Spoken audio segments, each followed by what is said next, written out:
Hey, what's up? This is the show where I review my whole Steam library. This is number 10 out of 689 and is the 5th 8 title out of 39. I bought this game in 2015 for around $3 on a whim. By now, they increased it to $4.99. Before I picked it up again for this review, I had a whopping 50 minutes spent from 2015. So it's safe to say I went in pretty much blind. Let me introduce today's game, the charming, tedious, and dungeon crawly Adventurer Manager.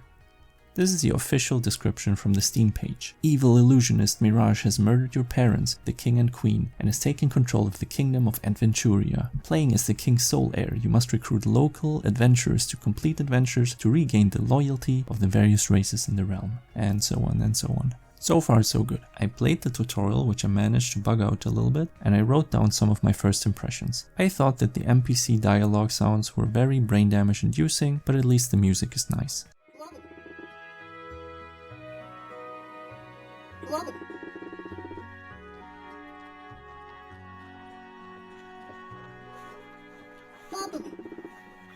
I also enjoy the graphics, but I realized they might not be everyone's cup of tea.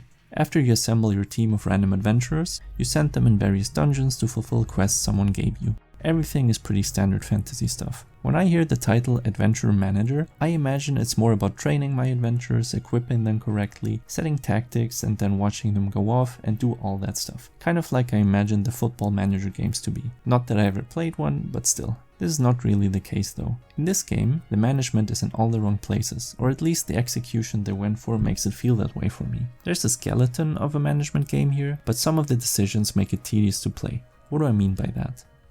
You can have a total of 48 adventurers in your roster.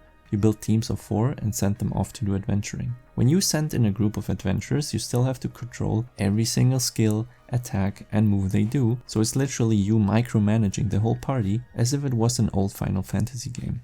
There is an auto battle mode where you assemble a team and send it out, but it feels more like an afterthought.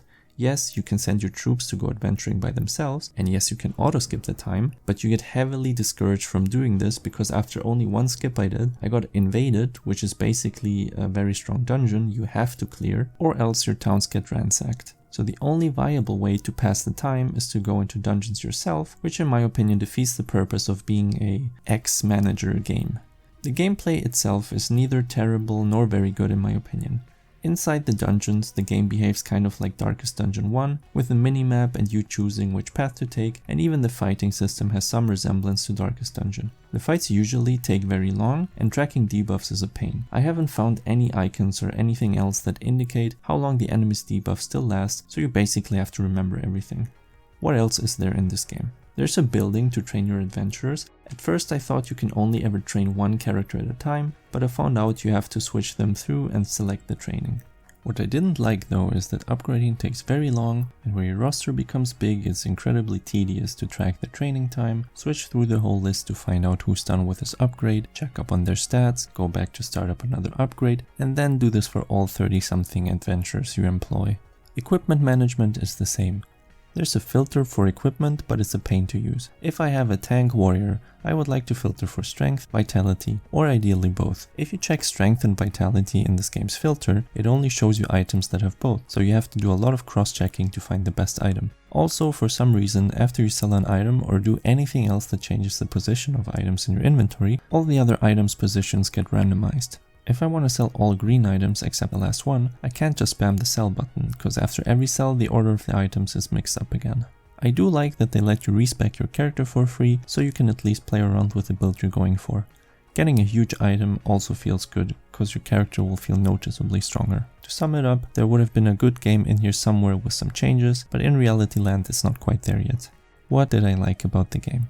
I thought the art style and music were cute. I like the free skill respecs and the item progression felt good at times. Also is pretty cheap. What did I not like about the game? This is not a manager game in my opinion. It's kind of a misleading title. Your adventures are as independent as a wet towel. I was hoping for more agency from the adventurers and that I would have to manage the kingdom more, not kind of fix and control literally everything myself. It's very micromanagery in many aspects, like the upgrades, items, skills and so on. Some of the sound design is very annoying. I had to turn off dialogue sounds. The whole game has a kind of clunky feel to it.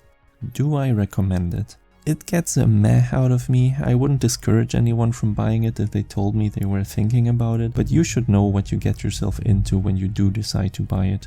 It's only around $5 and maybe they'll run a sale on it, so if you like dungeon crawls, micromanaging the hell out of everything, turn-based combat and retro graphics, then it might be fun for you. If you enjoyed this week's review, be sure to like and subscribe. I release a new review every Sunday. Good luck.